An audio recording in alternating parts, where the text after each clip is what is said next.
আসসালামু আলাইকুম। C programming এর নতুন একটি ক্লাসে সবাইকে স্বাগতম। আজকের ক্লাসে আমরা ভেরিয়েবল নিয়ে আলোচনা করব। ভেরিয়েবলটা আসলে কি? ভেরিয়েবলটা আসলে একটি বক্স, সেটা হইতে পারে shoes box, chocolate box, pen box, gift box.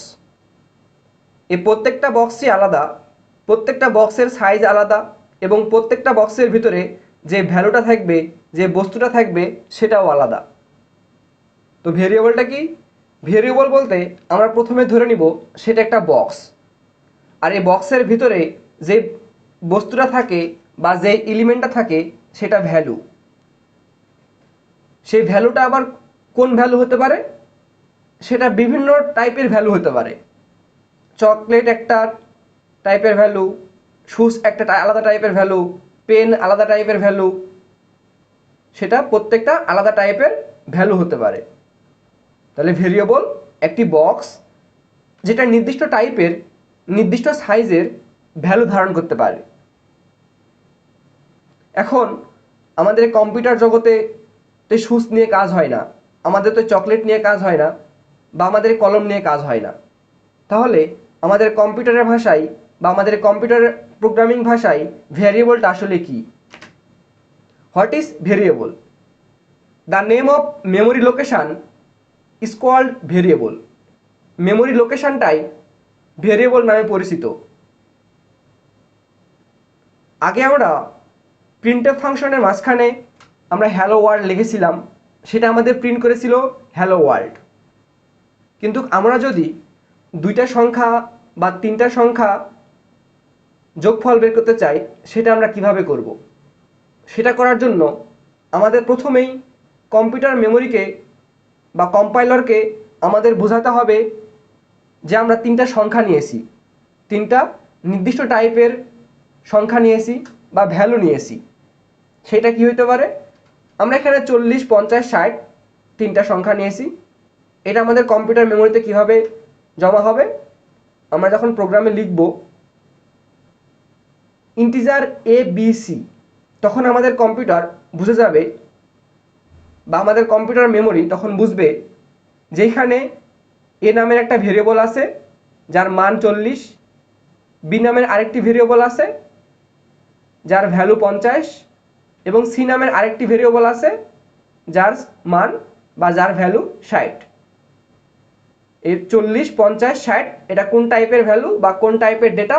এটা ইন্টিজার টাইপের ডেটা, নির্দিষ্ট একটা টাইপ আছে। যেমন এটা একটা আলাদা টাইপের ডেটা। এটা কোন টাইপের ডেটা? এটা ফ্লোটিং ভ্যালু বা ভগ্নাংশ নাম্বার টাইপের ডেটা। 12.5, 40.80, 62.34 এটা আমাদের ভগ্নাংশ নাম্বার। তো আমাদের কম্পিউটার মেমোরিতে এটাকে প্রথমে জমা হয়ে যাবে, তারপর আমরা প্রিন্টএফ ফাংশনের ভিতরে আমরা কাজ করতে পারবো। তো এখন আমরা যদি একটা প্রোগ্রামে এই জিনিসটা বোঝার চেষ্টা করি, এখানে আমরা সি প্রোগ্রামিং এর মেন স্ট্রাকচারটা লিখে রেখেছি, দেন আমরা ইন্টিজার এ লিখে রেখেছি। ইন্টিজার একটা টাইপ এবং এটা কি? এটা একটা ভেরিয়েবল নেম। ইন্টিজার এ, ইন্টিজার এ লেখার সাথে সাথে আমাদের কম্পাইলার বুঝে যাবে যে আমাদের কম্পিউটার মেমোরিতে একটা এ নামের ভেরিয়েবল আছে, এ নামের ভেরিয়েবল আছে। দেন আমরা এ সমান সমান 100 লিখেছি, আমাদের কম্পাইলার বুঝে যাবে যে এ সমান সমান এর মানটা 100 এবং এটা কোন ধরনের ডেটা টাইপ? এটা আমাদের ইন্টিজার ডেটা টাইপ। দেন আমরা প্রিন্টএফ ফাংশনে কাজ করব। %d/n, a এটার ফরম্যাট স্পেসিফায়ার, এটা আমি গত ক্লাসে বুঝিয়ে দিয়েছি, সেই ক্লাসটা আপনারা অবশ্যই দেখে নেবেন। দেন আমরা আরেকটা প্রোগ্রাম যদি দেখি, ইন্টিজার এ বি সি, এখানে আমাদের তিনটা ভেরিয়েবল আছে, এ বি সি, এই তিনটা আমাদের ভেরিয়েবল আর ইন্টিজার একটা ডেটা টাইপ। এ সমান সমান 100, বি সমান সমান 200, সি সমান সমান 300। এটা লেখার মাধ্যমে আমাদের কম্পিউটার বা আমাদের কম্পাইলার বুঝে গেছে যে আমাদের এ বি সি তিনটা ভেরিয়েবল আছে যার মানগুলো আমাদের এখানে দেওয়া হয়ে গেছে। দেন আমাদের এখানে এই প্রিন্টএফ ফাংশনের মাঝখানে আমাদের কাজ হবে %d/n a+b+c। তো এটা আমাদের এখান থেকে যোগফলটা বের করবে। আমাদের যোগফলটা কত আসে? আমাদের যোগফলটা আসে 600। এখন আমরা দেখব ভেরিয়েবল আর changeable. We can change the value of variable. Variable একটা চলক, এটা সবসময় পরিবর্তনশীল হয় বা এটা সবসময় লেটেস্ট ভ্যালু বা সবচেয়ে আপডেট ভ্যালু নেওয়ার চেষ্টা করে। এখানে আমরা লিখে রেখেছি ইন্টিজার এ সমান সমান 20, এ সমান সমান 12, এ সমান সমান 13। দেন প্রিন্টএফ ফাংশন লিখে রেখেছি percentage of D slash N comma A. এখানে আমাদের আউটপুটটা কি আসার কথা? এখানে আমাদের আউটপুট কি আসবে 20 অর 12 অর 13? এখানে আমাদের কোনটা আউটপুট আসবে? এখানে আমাদের আউটপুট আসবে 13। 13 কেন আসবে? কারণ এটা আমাদের সবচেয়ে লেটেস্ট ভ্যালু, সবচেয়ে আপডেট ভ্যালু। তো আমরা যদি আউটপুট বা আমরা যদি রান করাই তাহলে দেখি আমাদের 13 এসেছে।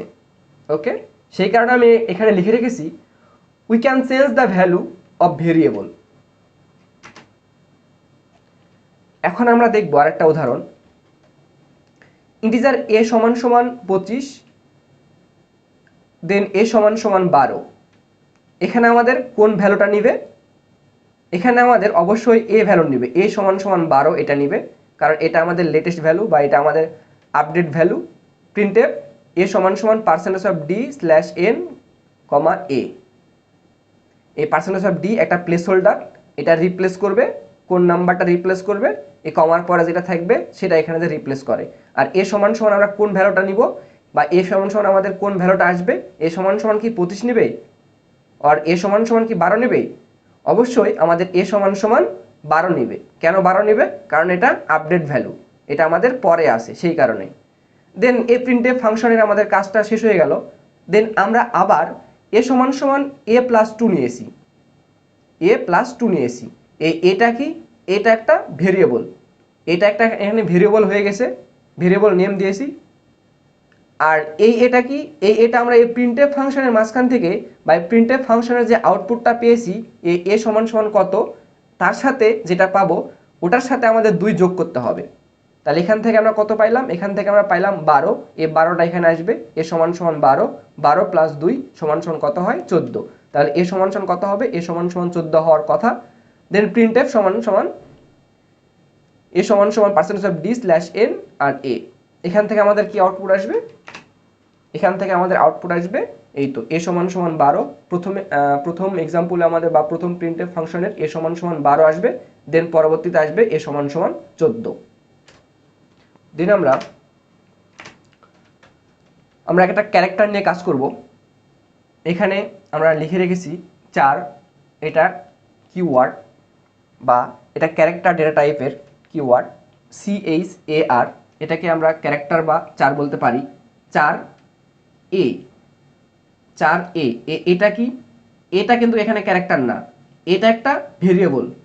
এটা একটা ভেরিয়েবল আর এটা ডেটা টাইপ 4A। এখন এই ভেরিয়েবল সমান সমান আমরা মান বসাই দিছি এখানে। ভেরিয়েবলটা কি? এই ভেরিয়েবল সমান সমান একটা ক্যারেক্টার আমরা এ নিয়েছি, আর ক্যারেক্টারকে সবসময় আমরা একটা সিঙ্গেল কোটেশনের মাঝখানে রাখবো। Then printf percentage of C slash N A. Percentage of C কেন নিলাম? কারণ এটা একটা ক্যারেক্টার আর ক্যারেক্টারের placeholder percentage of C হয়। দেন কমা দিয়েছি, কমার পরে আমরা এ লিখেছি। আর এটা আমাদের কি প্রিন্ট করবে? এটা আমাদের অবশ্যই প্রিন্ট করবে এ সমান সমান এটা আমাদের প্রিন্ট করবে। দেন এই প্রিন্টএফ ফাংশনের কাজটা আমাদের শেষ হলো। দেন পরবর্তী আমরা আরেকটা আমরা এ নিয়েছি, এ ভেরিয়েবল, এবং এ ভেরিয়েবলের মান আমরা দিয়েছি বড় হাতের এ, এবং এটা সিঙ্গেল কোটেশনের মাঝখানে রাখছি। দেন পরবর্তীতে আমরা প্রিন্টএফ ফাংশন নিয়েছি, printf function percentage of C slash N আর এ। ওকে, দেন এটা যদি আমরা রান করাই তাহলে আমাদের কি আউটপুট আসে এটা আপনারা দেখতে পাচ্ছেন। প্রথমে আমাদের এ এসেছে এ প্রিন্টএফ ফাংশনের এ সমান সমান এটা হলো এ, আর পরবর্তীতে এ সমান সমান বড় হাতের এ। এখন আমরা দেখব রুলস ফর ভেরিয়েবল। ভেরিয়েবল লেখার আমাদের কিছু রুলস আছে, যে রুলসটা মেনে আমাদের ভেরিয়েবলটা লিখতে হয়। তো প্রথম রুলসে আছে variable must start with alphabet or underscore. Example, এটা আমরা বড় হাতের লিখতে পারি, এই তিনটা আমরা বড় হাতে লিখতে পারি, বা একটা প্রথম অক্ষরটা বড় হাতের, বা সবগুলো আমরা ছোট হাতে লিখতে পারি। এস, এটাতে আমরা লিখেছি এস, বা এখানে আমরা আন্ডারস্কোর দিয়ে শুরু করতে পারি, underscore A S A G E S. Sum লিখতে পারি, বা বড় হাতের তিনটা লিখতে পারি, বা আন্ডারস্কোর সাম। দেন পরবর্তী রুলসে you can use digit, alphabet and underscore. আমরা এখানে ডিজিট বা সংখ্যা আমরা নাম্বার ইউজ করতে পারি। এস 1 2 3, এস 1 2 3, এটা বড় হাতে লিখেছি, আন্ডারস্কোর সাম 1 2 3। দেন পরবর্তী রুলসে আমরা দেখব no white space is allowed use underscore. এখানে আমাদের কোনো স্পেস ইউজ করা যাবে না। ফার্স্ট নাম্বার, এ ফার্স্ট এবং নাম্বার দুইটা ওয়ার্ড, এই দুইটা ওয়ার্ডের মাঝখানে কখনো আমরা স্পেস ইউজ করব না, এখানে আমরা আন্ডারস্কোর ইউজ করব। Okay, first underscore number, second underscore number, first underscore number 1 2 3।